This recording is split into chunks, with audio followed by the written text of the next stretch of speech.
My name is Ethan Michaels, and I'm 29 years old. I live in a small town in Ohio where not much happens. At least, that's what I used to believe.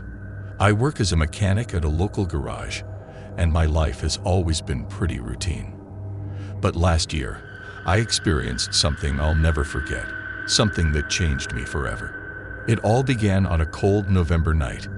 My buddy Kyle had this crazy idea to explore Ridgewood Elementary School, a long-abandoned building on the outskirts of town. Kyle, Jenna, Mike, and I often did urban explorations for fun, but I wasn't exactly thrilled about this one. Ridgewood had a bad reputation. "Ethan, don't chicken out," Kyle teased as we sat in my living room. "The place is legendary. People say it's haunted by the janitor who burned it down. They call it the Whisperer."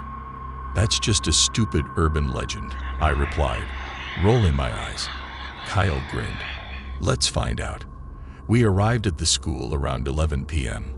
The building was massive, its brick walls blackened by age and fire damage. Broken windows stared at us like hollow eyes, and graffiti covered nearly every inch of its surface. A rusted chain-link fence surrounded the property, but Kyle found a hole for us to slip through. Inside, the air was heavy, damp, and freezing. Every step we took echoed down the empty halls. Flashlights danced across peeling paint and shattered lockers. The silence felt unnatural, as if the building itself were holding its breath. Kyle led the way, his flashlight sweeping ahead. "This is where the fire started," he said, pointing to a section of charred floor near what used to be the cafeteria. "Remind me again why this seemed like a good idea." I muttered, my breath visible in the cold. Jenna chuckled nervously. "Because we're stupid." As we moved deeper into the school, the air grew colder. I began to notice strange details: scratched walls, overturned desks, and faint marks that looked like handprints burned into the wood. In one of the classrooms, Kyle found an old charred doll lying in the corner. He picked it up, laughing. "Look at this creepy thing." "Put it down," Jenna snapped. Kyle shrugged and tossed it back onto the floor. We left the room, and I thought I heard faint footsteps behind us. But when I turned, nothing was there. "Let's check out the gym," Kyle said. The gym was eerily intact. Rusted bleachers lined the walls, and the faint smell of smoke lingered in the air. As we stepped inside, the temperature seemed to drop again. That's when I heard it, the faint sound of whispers. "Did you hear that?" I asked, freezing in place. "Hear what?"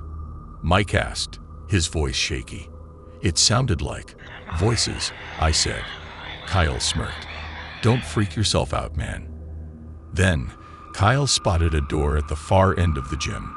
"That's the janitor's closet," he said with excitement. "Don't," Jenna said firmly. "Let's just go."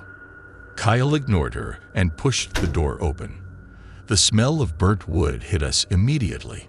Inside, the walls were covered in strange symbols scratched into the surface. A rusted bucket sat in the center, filled with what looked like charred bones. "Guys, this is messed up," I said, backing away. Suddenly, the door slammed shut with Kyle inside. "Kyle!" Jenna screamed, rushing to the door. We tried to pull it open, but it wouldn't budge. From inside, we could hear Kyle pounding on the door. "Let me out. This isn't funny." "We're not messing with you," I shouted, yanking on the handle.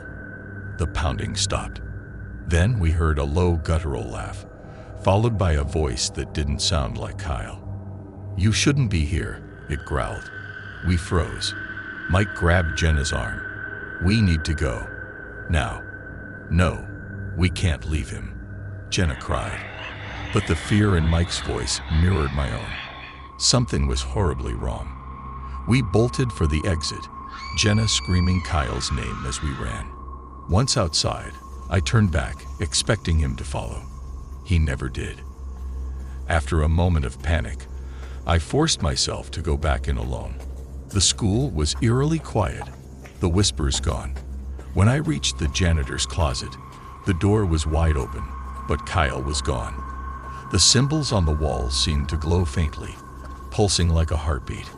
I felt something behind me. Turning slowly, I saw a shadowy figure standing at the end of the hallway.